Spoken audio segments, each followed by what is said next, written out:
bad addict. Every time I was able to get a loan, I was doing drugs. I've been to prison 4 times, twice in the state, twice in the Fed. I was doing all this crazy stuff, cooking drugs and just staying high. God called me from a prison cell. I was a homeless drug addict, and my hope was found in a needle.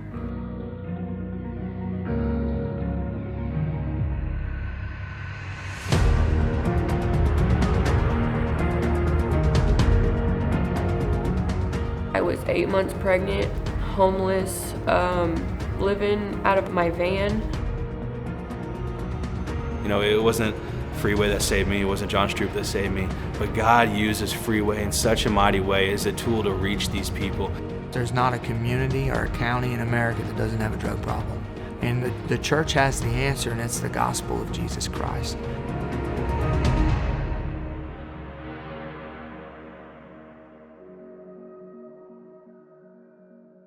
Welcome to One Broken Life. My name is John Stroup with my special guest, Traie and Savanna Odom. Hey. Hello. Thanks for coming on today. Yeah. Thank you for having us. Well, One Broken Life is a podcast where we explore the intimate details of people's lives. And the reason it's called One Broken Life is because we believe that brokenness is a good thing, that God uses broken things. And there's all these scriptures in the Bible and all these places in the Bible where God has met people at the bottom of their brokenness, and we believe rock bottom is a state of mind, not a place. And so they come to that place in their life to where that state of mind to where they say, okay, I've had enough, and they surrender. And one of my favorite verses is Proverbs, help me, Lord, Philippians 1:12, and it says, the things which have happened to me have actually turned out for the furtherance of the gospel. And then he goes on to say that now, not only in my life, he says, but more the brethren are speaking about the name of the Lord without fear. They're being bold. And he says that because of the gospel and the things that have happened to him, and Paul says this, he says that he is a pioneer. He's taken the gospel, advancing the gospel places it hasn't been before. Yeah. And we get to do that today. And so I'm super thankful for you guys. I was going to do this podcast with you, Savanna, and then because we've done your podcast, your story. Yep. But I thought, Traie could come on too, and we could just share about what God is doing in your lives and your testimony and how God is using you. And so would you just tell our friends where you're from, what you're doing with your life, where you're at today? Yeah, so we're currently living in Sanford, Florida, and we're running a freeway there. Okay. Yeah. I do the children's ministry for Freeway Sanford. And, both of us are from Missouri, sent out as missionaries 2 years ago. And it's been a journey, considering I never thought I would ever be a missionary. Amen. So you're a missionary to a people group, right? Yeah. What people group is that? The broken, the homeless, the addict, the person coming out of prisons, jails, rehab. Okay. So generational crime, addiction, and poverty, right? And so why don't we how did you guys meet? Tell us that. I mean, we have 2 people who come from, how long were you in addiction? 15 years. Okay, and how about you? 10 years. Okay, and then Traie, you was a meth addict? Yep. Yeah. And then what about you, Savanna?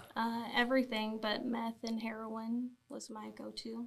Okay, so you guys come from, I know you've been to prison institutions. Have you been to institutions as well, incarcerated? I have never been incarcerated. Okay. I've been to jail several times, but I never was incarcerated. Into prison. You were in Correct. jail. I was in jail. Okay. So you guys come from being locked up, you in prison, you jail cells, to being in addiction. And then now you guys are walking with the Lord, married, right? Yep. You have children? Yep, 2 of them. 2 kids? 2.5-year-old boy and a 4-month-old girl. And so how long have you been married? And she has a 17-year-old son. We've been married 3 years now. Yeah. Okay, and just in ministry full time? Yep. Full steam ahead? Full steam. So how does that happen? God. It was it's kind of a crazy story, the way that it all worked out. So I graduated Freeway, and had opportunities to preach at different locations and just started preaching. And one night she was at Golden Avenue Baptist Church, where I was preaching, and she was in the congregation. We started talking the next day, and we were married 4 months later, and found out we were having a baby 4 months after that, and then got a call from you about 4 months after that, asking if we would pray about an opportunity to go to Sanford, Florida to run a freeway there. And so we prayed about it, and they flew us down there. We checked it out, and while we were there, we believed in our heart that that was where the Lord was calling us to be at. We'd seen that God was working, and one of our mottos from day one when we got married was, we want to be where the Lord is moving. And it was evident that the Lord was moving there. And so we came back home and told our landlord and our family that we were quitting our jobs and moving to Florida, and that's what we did, essentially. So you went to Florida and you met the church and you met the pastor and you seen the beach, right? Yeah. Yeah, it's a great church and a great beach. Yeah. And so you guys made a commitment and you stepped out by faith. Yeah. Give us a little bit of your background, Savanna. Your past, what kind of home you came from, and then how you came to Christ, if you would. Yeah. So I was a troubled young girl. I grew up poor. Both my parents are addicts or were addicts. So when I was 16, I got pregnant, and my mom had passed away, and that sent my dad into like a spiral, and it sent me into a spiral too. And then over the course of about 10 years, my addiction got worse, but it wasn't until I tried meth and heroin together that just took everything from me. Like, I lost custody of my son. I just lost my way. And that went on for a little while until I was about 26. And I ended up homeless and just couch hopping wherever I could stay. And I was in a really low place. I was in and out of jail and the psych ward. Like, I was just really out of my mind. I was like, I can hear God's voice. You've met those people that are like, hey, I can do this, or, So yeah, I was in and out of the psych ward a lot, and it was not God's voice that I was hearing. Oh, yeah. Just to be clear, like, it was very demonic. But it got to the point where nobody wanted me around anymore, because they're like, even the dope man was like, Savanna, you have to get clean. Like, you can't do this anymore. So yeah, the Lord brought me to a really low place. But he met me there. So I just asked for a way. I said, Lord, I didn't even call him Lord. I said, God, make a way for me and I'll take it. And he sent a homeless man to walk me to the mission, or it's called the VA, which I know you probably know of it. Yeah. And I got signed up for a woman's shelter, and I stayed there for 2 weeks until I got accepted into a faith-based recovery house. And the Lord was working on me, but I was still very immature in my faith. I had a very basic view of the gospel and what it meant to be a Christian or a part of the body. But yeah, the Lord really worked on me. But one thing is, they put me on Suboxone. And so I started taking that in place of heroin. And Suboxone, I know you probably know what it is, but I'll explain it for those who don't. It's medication that they put you on. It's basically just legal drugs, you know? It keeps you hooked. And it was about 3.5 years ago in 2022 where I was drawing closer to the Lord, and he was drawing closer to me, and he revealed to me that it was an idol for me, and I needed to let it go. So I was here at Freeway, and I don't even remember what message you preached, but all I knew was I got to take this prescription and lay it down. And I went up to the altar, and Paula met me there. She said, "What you got going on?" And I told her, and she said, I'm going to get you plugged in. And so that's when I started going to all the things that the Freeway ladies were doing. So I didn't go through the program, but I kind of just went to everything that was happening. And that was a hard, good time. That detox was harder, I think, than detoxing off fentanyl or anything else. But I did that one as a Christian. Yeah. But I remember saying, like, my life is open now. Like, there's no door that I won't let the Lord in now. You know, I was like, I'm not vaping anymore. I'm not smoking cigarettes anymore. I'm not messing with men anymore. Like, I don't have any, the world is not holding me down anymore. I'm not controlled by it anymore. And that was by God's grace. So yeah, I started to go to all the meetings, to Seasons class that you guys offer, to the Bible studies, and I was working Sunday mornings, but I was committed to go to church to like become part of the body. And I wound up at Golden Avenue Baptist Church one night, and that's where I met Traie. So I was like, had just went through this like hard detox, great time with the Lord, complete surrender. And then I meet Traie, and they pulled him up on stage, and I remember them saying, well, this is Traie. 2 years ago, he was on the run from the police and a meth addict his whole life, and now he's proclaiming the gospel. And I remember thinking, like, I can relate, you know? And so that's when we started talking, and I'd say the Lord has grown us quite a bit since then. Yeah, but it's been sweet. So how long have you been off of the medicated treatment? 3.5 years. Okay, awesome. And then you guys meet. Yeah. Mm-hmm. You get married pretty quick, right? Yeah. And Trae's like, I'm not going to let you go. Yeah. Well, praise the Lord. And then you have your little boy. You had your little boy in Florida, right? He was actually born in Missouri. He was supposed to be a Florida boy. We had moved to Florida and came back for Trae's dentist appointments, and he was born a month early. Yeah. So he actually was born in Missouri. Wow. But our daughter was born in Florida 4 months ago. So you guys, how long had you been married when you went into the mission field? Not even Less a than year. a year. Yeah. So my wife went from a drug addict to a preacher's wife in 6 months. Yeah. Mm-hmm. And so you got to realize there was no Freeway Ministries. This was not in existence.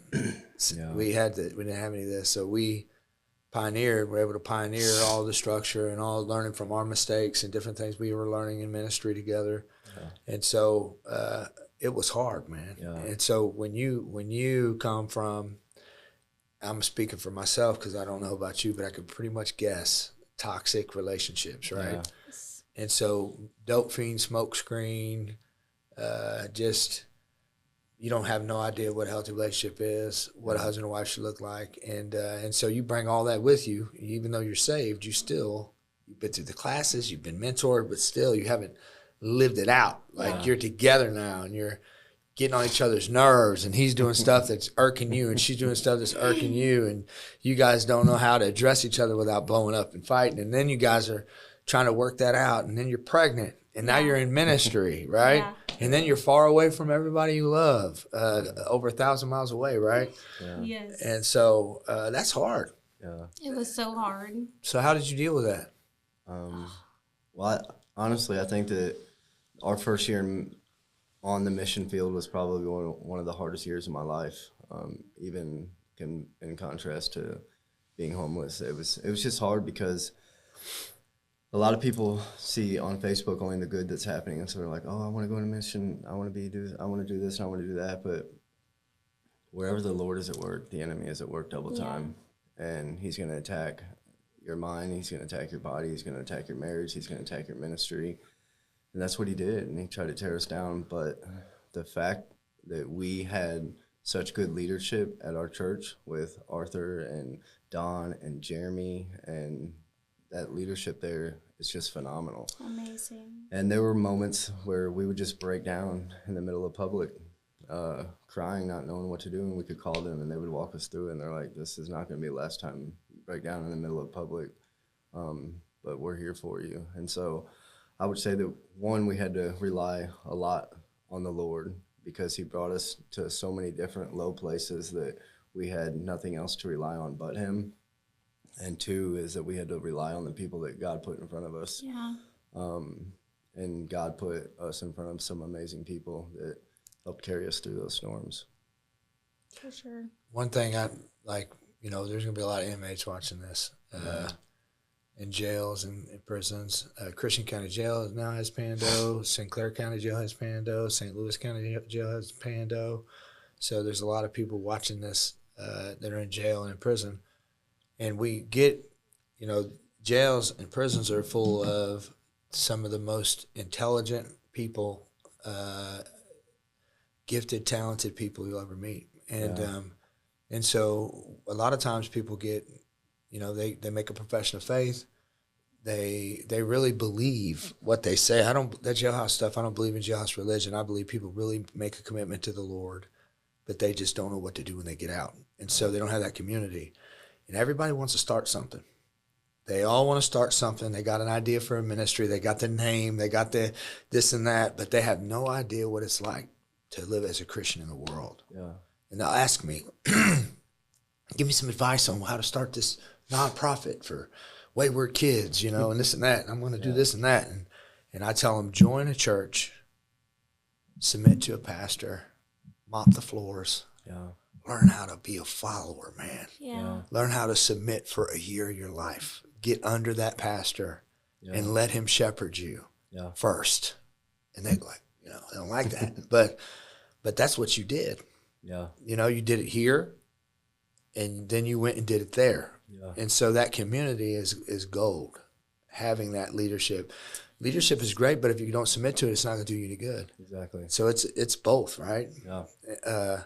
And so then you have you're raising support, right? You're independent missionaries. So to drug addicts, criminals, right? Yeah. To be simple, in the United States, in the community of Sanford, Florida.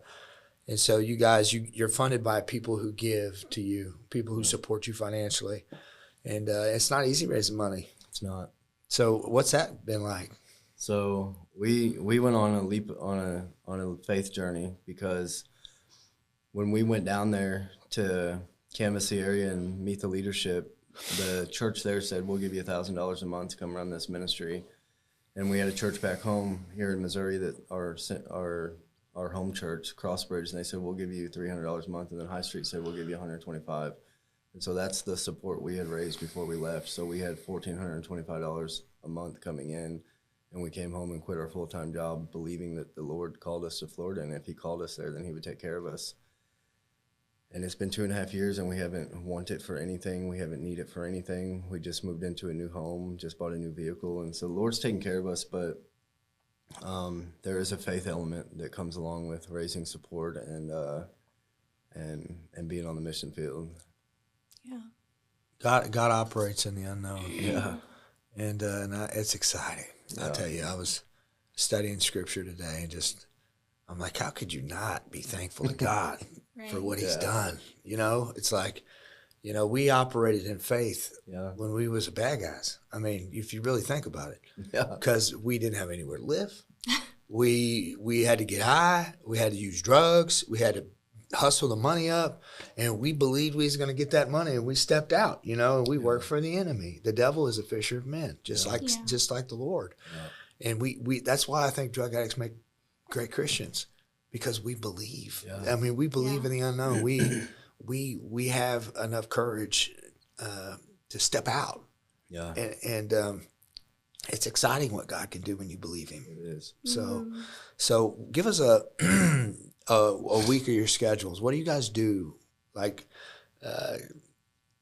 people are going to be listening to this, watching this. There's going to be some people incarcerated, and they're going to be like, man, missionaries to drug addicts. That's awesome. You know, we have 13 of these all over the United States. We'll have 14 in January. You know, and these are all over the United States now. Our next one's going to be in Somerset, Kentucky.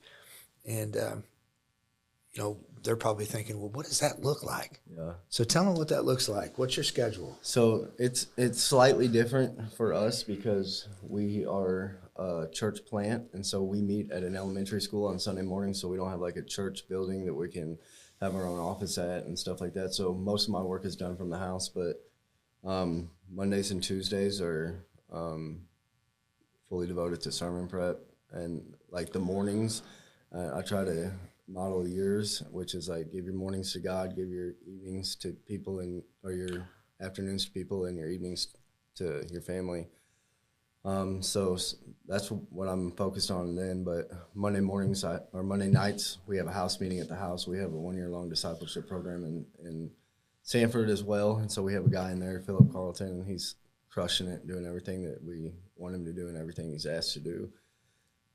And so I have a house meeting with him on Mondays, and then they have seasons class on Wednesdays now. Thursday night is our freeway, so we do our freeway service on Thursday nights, our outreach on Thursday nights. We'll go canvass the area, go to the homeless shelter, go to the parks and pick up people, bus them in, and then take them home at the end of the night. And then Friday is usually a day off. We'd like to take the day off, the next day off. So, and then Saturday they have Freeway Orlando, and then Sunday's church. We're at church at 7 o'clock in the morning setting up, and we get out of there at 1. So what about Monday? Monday sermon prep? Monday sermon prep. So do you take Saturday off? No. So you get 1 day off a week? I mean, sometimes I'll take Saturday off, but okay. Yeah. All right. It's a really flexible schedule, again, because we work from the house, and so there's a lot of kinks that are thrown in there. There's meetings and stuff like that come up, and our church has just become the Gospel Coalition. We just partnered with them to where we are now the Central Florida region. Arthur oversees all that, and so we have quarterly shepherds meeting and stuff like that. So awesome. How about you? What's your schedule look like? Yeah, mine looks a little bit different right now, raising 2 little babies. So that's my full-time schedule. Yeah. Is helping Trey with whatever he needs, whatever he asks, which isn't too much. Yeah. But raising the babies, really, that's what my schedule looks like. And you, sorry, there's a loud noise banging down the road there. That's pretty loud. So you're doing the childcare though. Yeah. Mm-hmm. That's a hard work. It is, and I oversee it. I was the main one leading it and teaching it every week, but having the little ones, it's hard to hold them and teach at the same time because we have one classroom, so it's all ages in one room. So we had to, now we haven't had a lot of older kids coming, we have a lot of babies, like an influx in babies. So right now we're just doing nursery. Okay. So that's the season that we're in right now. It could change, but yeah, I just put a schedule together for that and oversee that. And yeah, we have lots of little babies right now. Yeah. Tell me about what's it like to leave where you're from and say, you know, how long does it take to get, if I drove to where you're at, how long would it take? 18 hours. 18 hours away, 18-hour drive away from home. Nonstop. And that would be 18 hours for me because I go to the bathroom a lot. Stop Yeah, at gas it'd be stations. like 20 more. I've drove it, so it's we long. just drove it last week, and yeah. it took us 2 days. Yeah, and so you know, you have your family here, you have your loved ones here, you have your memories here, you have your history here, and then you say we're going to be citizens of. We're going to be Sanfordites, Floridites, I don't know, Floridians. What do you? Yeah, it's Floridians. That's and what so, it is. Yeah. And then you leave and you go all the way there, and then tragedy happens. People get sick. Birthdays come, holidays come, and it's like you're far away from everybody. Yeah. What's that like? Yeah, it's hard. I didn't take into account my emotions because at first when we were moving. We're like, let's go. Like, we're ready. Let's go. But the whole first day there, like, I didn't take into account how much I value comfort. And the Lord has made me very uncomfortable. So I'm learning to embrace discomfort. But I cried the entire first day. The whole first day I was there, I cried the entire day. Trae's like, do you want to go back to Missouri? I said, no. He said, well, do you want to be here? I said, no. He said, well, what do you want? I said, I don't know. She wants you to leave her alone. Yeah, he said, Stop asking questions and let me be a woman. And take into account when we first moved there, like we didn't have our own place when we moved there. Like we was on a faith journey, and so we moved in with a couple, and they let us have a spare bedroom, and then we moved from there to a guest house that was 300 square feet, and we lived there for about 7 months until we finally found an apartment that was more than what our income was. It was a blessing, though, but it was hard. Yeah. It was a blessing, but hard. Shout out to Jose and Maribel. I know, thank you. I love them so much. They're such a blessing to our family. Yeah. God puts people into our past, doesn't he? Yeah. And he rewards your faithfulness. Yes. And so you were faithful to him, and you believed him, and you stepped out, and you had to struggle first. Yeah. You know, I was reading 1 Peter, and it says that if it's the will of God, it's better for you to struggle or it's better for you to suffer for doing good than for doing evil. And sometimes it's the will of God, and there's things that you and I have to go through that are meant to be endured.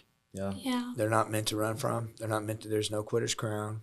Like, we got to stick it out and endure this. And there's something in this for me. It's that path, that this valley of the shadow of death. The Lord, the good shepherd, the God of the righteous path, has led me into this path, and now I'm in this dark valley, and this is where the fruit's at. But man, and He led me there. He's with me there, right? According to Psalms 23, He's with me there. He's not in front of me or behind me.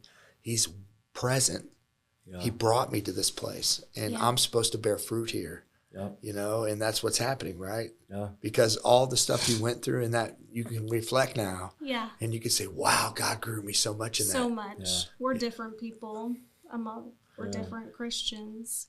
Just that faith muscle and that trust muscle, and just really depending on the Lord and growing in the grace and knowledge of Him has been so sweet. And I'm so grateful for it, but it was so hard. It was hard and uncomfortable. And your pride sneaks in a lot, and like even as I don't want to say immature, but like a baby Christian wanting to just go into ministry, fresh off the streets, and you're like, oh, I got this. I want to do this. I can do this. And then you get there, and I think that the Lord just brings you to humility so that He can show you that you really don't have anything else to lean on besides Him. Yeah. Well, you have 2 children now. Yep. You had a baby girl, Scarlett, right? Yeah. And then Ezra. Yep. And so how old are they? Scarlett is 4 months old. Ezra is 2, and then my older son that I had when I was 16, he's 17 now, and we've been reunited, and our relationship is building still. So, you know, you're in Florida. You got these babies. You're trying to raise support. You know, you got family back here. You're trying to honor God with your life. You're trying to spend time together as a family. You know, you're trying to bring some normality into your children's lives. I'm gonna have to sneeze. I'm sorry. You know, one of the things. Excuse me. One of the things that I have a 2-year-old. I have a 6-year-old at home. She was 6 yesterday. She's more 5 than she is 6. I tell people now, but she's wore out. Yeah.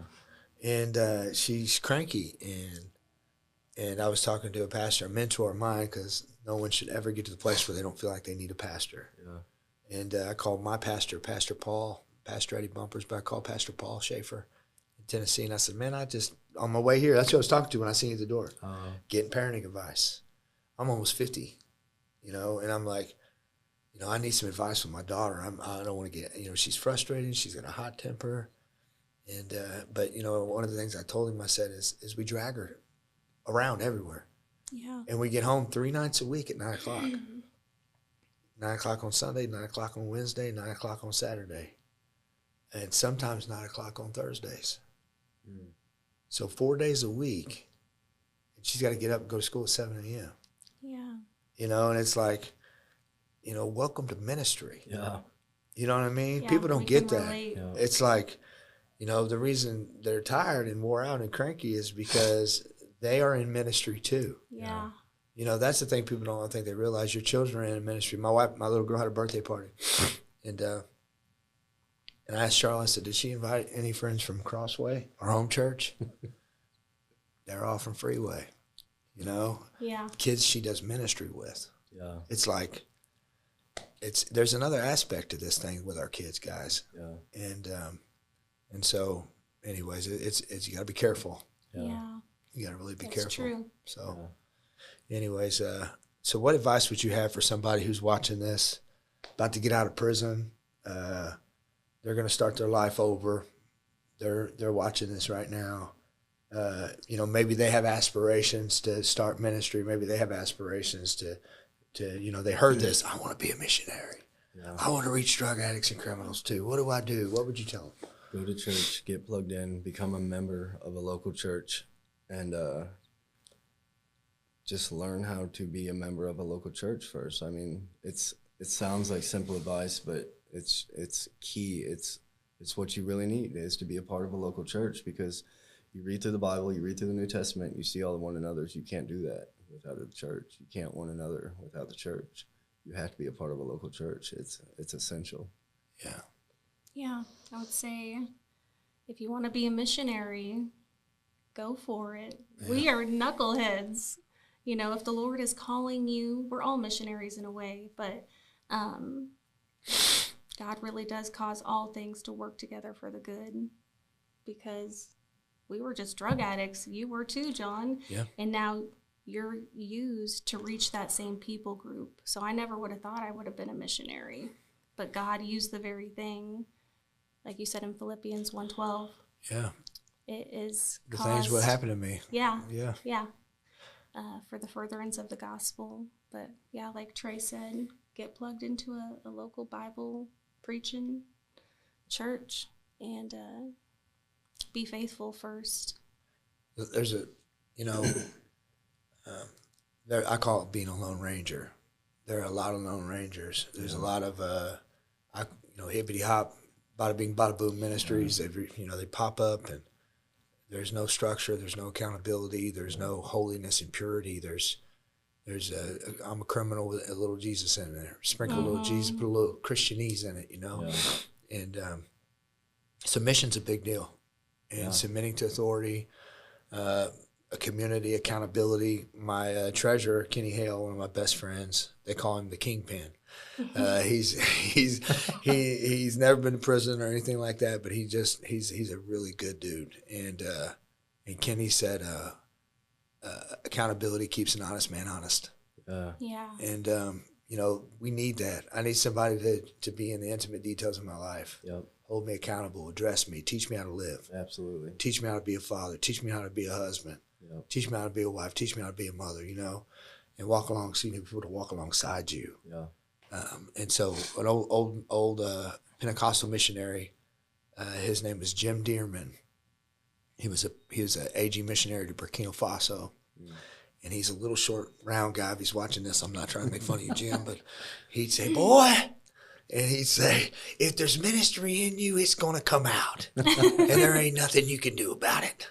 And I believe that. Yeah. It's in you, it's going to come out. Yeah. God's going to use you. Stay submissive. So, well, thank you guys. Thank you.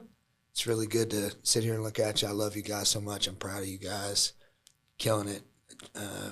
Preaching it up. Proud of you, brother. Is there anything that you want to say that I did not mention? Anything you want to touch on before we close it? Maybe that I didn't ask you. No, I'm grateful. Yeah. Yeah. Grateful. Yeah.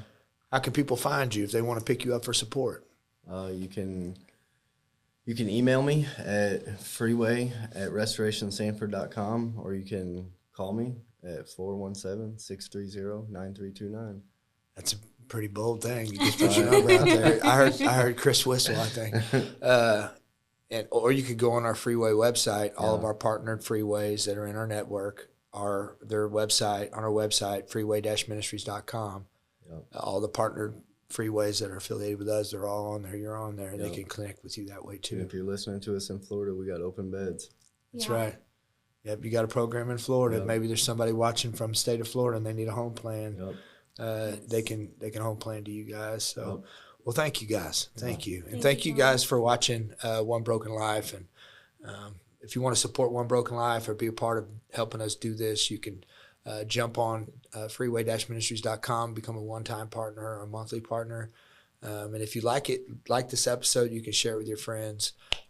Like it on whatever platform you're listening to. Till next time, we'll see you on One Broken Life.